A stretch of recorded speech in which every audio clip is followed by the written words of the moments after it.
Este es un video de la asignatura Geometría Descriptiva de la cátedra de la arquitecta Carolina Reinero de la Facultad de Arquitectura, Planeamiento y Diseño.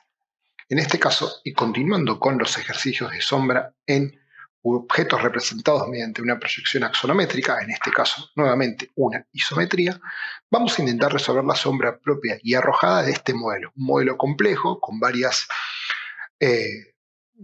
partes, varios volúmenes que nos van a permitir explorar varias maneras de poder resolver la sombra o varias maneras de resolver otros ejercicios. Lo vamos a ir desarrollando con cierta velocidad para poder ir abarcando todo y que el video no se haga demasiado extenso. Tenemos el rayo R, representado por este vector, su proyección sobre el plano horizontal, R', y acá tenemos el objeto. Primero que nada, destacamos cuáles son las caras que van a estar iluminadas, que están marcadas con la I, y las que están en sombra, las que están marcadas con S. Vemos que también detectamos las caras que están por detrás, esta que aparece con esta S más en gris, la I esta de esta cara que está acá al fondo, y la S que está sobre lo que sería el fondo de este alero. Marcamos en ese sentido lo que sería la separatriz, que vamos a tener este tramo de aquí, esta arista de acá, esta de acá y esta que viene por aquí. Una vez que la tenemos, vamos a empezar a trabajar.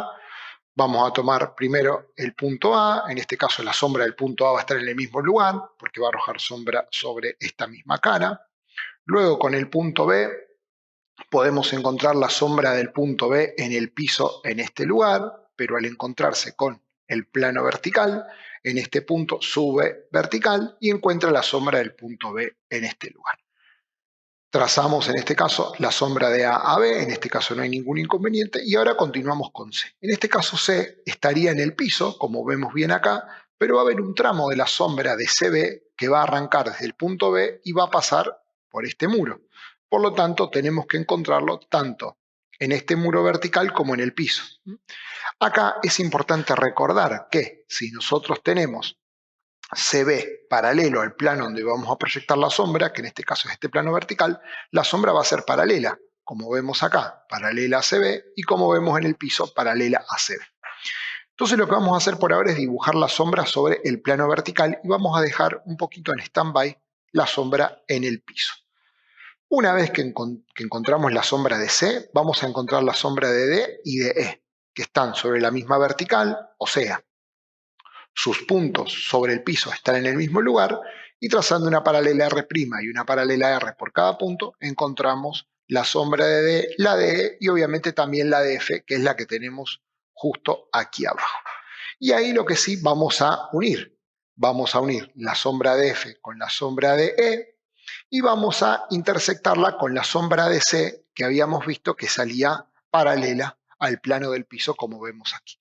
Y finalmente lo último que vamos a hacer es unir la sombra de C con la de G, que es el otro punto que ya también tenemos ubicado. Recordemos que C y G tienen el mismo piso, bajamos con una paralela a R', y en la intersección con el rayo R que pasa por G, vamos a tener CG. Repasamos, entonces tenemos la sombra de F a E, este tramito que nos queda intersectado acá, por la sombra de C a B, en este tramito, el resto sigue aquí, y la sombra de CG que tenemos aquí, quedándonos el punto D un poco en escabeche para poder resolverlo un poquito más adelante. Una vez que tenemos el punto G, vamos al punto H, el que tenemos acá, para poder completar esta separatriz. Buscamos la sombra de H con el pie, el rayo que pasa por H paralelo a R, y ahí tenemos la sombra de H. Unimos los dos y ahí tenemos la sombra de GS. Bien, para poder continuar ahora vamos a tomar este tramo y vamos a retomar, antes de unir G con H, tratar de encontrar la sombra de este punto, el punto I. Entonces de nuevo buscamos el pie, paralela R', paralela R, ahí tenemos el punto I. Y fíjense que al unirlo con la sombra de E, que la teníamos ubicado acá, nos queda de nuevo una recta paralela a IE, debido a que, de nuevo, la arista que arroja sombra es paralela al plano donde voy a arrojar la sombra. Entonces, cuando yo tenga la sombra de GH y la sombra de IE, al intersectarlas me va a quedar esta sombra determinada en este tramito de G a H y este tramo que tengo acá de I a E. Y de esta manera me queda determinada la sombra. Lo único que nos queda a nosotros es definir la sombra de D, que nos había quedado acá escondida, ya la vamos a usar, y este punto de intersección, donde se intersecta la sombra de GH con la sombra de IE, que lo vamos a usar un poquito más adelante. Continuando con la separatriz, ahora pasamos al punto J, que tenemos aquí arriba, lo buscamos aquí en el piso y lo unimos con el punto I. Y hacemos lo mismo con el punto H, con el punto K, punto que tenemos aquí, que obviamente queda sobre el mismo piso, con R' acá, y nos queda trazando una paralela R por K. Entonces nos queda el punto K en este lugar.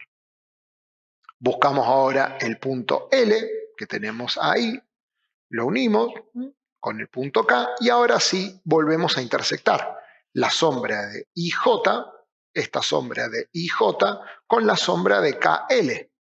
Recordemos que siempre cuando trabajamos con la sombra, nosotros tenemos que manejarlos con lo que sería el contorno de esa sombra. Todo lo que queda por dentro de la sombra obviamente nos sirve para poder resolverla, pero en realidad nos queda por dentro de la sombra, con lo cual son puntos que nosotros no tenemos que resaltar.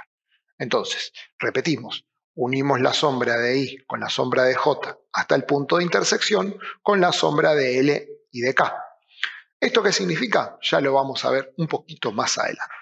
Una vez que tenemos la sombra de L, pasamos a la sombra de M, que va a estar justo ahí, pasamos a N, que va a estar acá, y pasamos al último punto, que es el punto O, que la sombra va a estar acá, y lo vamos a unir directamente con este punto para después cerrar la sombra con lo que sería la parte de atrás, con el punto H y el punto que queda por ahí atrás, que lo vamos a llamar P y lo vamos a unir. Recordemos que toda esta parte de la sombra nosotros no la marcamos con línea gruesa porque no la estamos viendo, queda por detrás del objeto y obviamente tampoco la vamos a resaltar con un sombreado. Más allá de eso, tenemos que resolverla porque es parte del ejercicio. Retomando lo último que nos queda ya del ejercicio, teníamos dos puntos de intersección. Uno era aquí y uno era aquí. ¿Por qué se daba en esa situación? Bueno, vamos a tratar de ver el primero. El primero que tenemos es entre la sombra de IJ que la tenemos aquí, y aquí tenemos la sombra, y LK, que es esta que tenemos acá. ¿Por qué sucede eso? Porque en realidad IJ arroja sombra sobre el piso, pero también va a arrojar sombra sobre este plano que tenemos acá. Entonces lo que vamos a utilizar es lo que se llama rayo de retroceso. Vamos a tomar el punto de intersección de las dos sombras y vamos a intentar ubicarlo en el objeto. Este punto en sombra que corresponde a la sombra de IJ y a la sombra de KL, lo vamos a encontrar o lo vamos a intentar encontrar en KL. ¿Por qué lo vamos a encontrar en KL? Porque como vemos acá, la sombra de IJ viene por el piso hasta este punto. ¿Por qué hasta este punto? Y porque aparece KL, que arroja esta sombra. Entonces, si en este punto IJ deja de arrojar sombra en el piso porque aparece KL, ese punto, si nosotros volvemos con un rayo paralelo a R, pero ahora subiendo, por eso se le llama rayo de retroceso, este punto que arroja esta sombra, que a partir de ahí sale la sombra de KL, es donde IJ deja de arrojar sombra sobre este plano y empieza a arrojar sombra sobre el piso.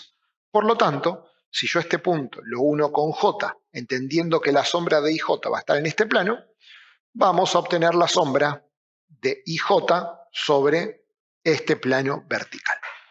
Otra manera de poder resolver esta sombra, y no con el rayo de retroceso, es tratar de encontrar la sombra de IJ sobre este plano horizontal, el plano que contiene este plano de aquí.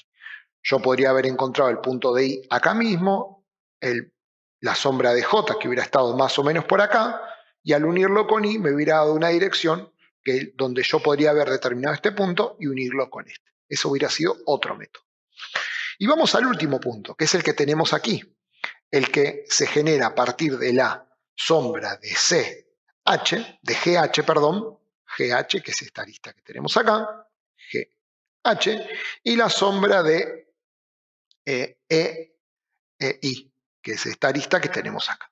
Como vemos, de la misma manera que sucedía antes, GH arroja sombra sobre el piso, GH acá, un pedacito, y el resto no aparece. ¿Por qué? Porque se interpone esta cara inclinada que tenemos aquí. ¿A partir de qué arista se interpone? De la arista EI, que es esta arista que tenemos aquí. Por lo tanto, si yo tomo nuevamente este punto y vuelvo con un rayo de retroceso hasta donde tengo el segmento EI, voy a encontrar el final de la sombra que arroja GH.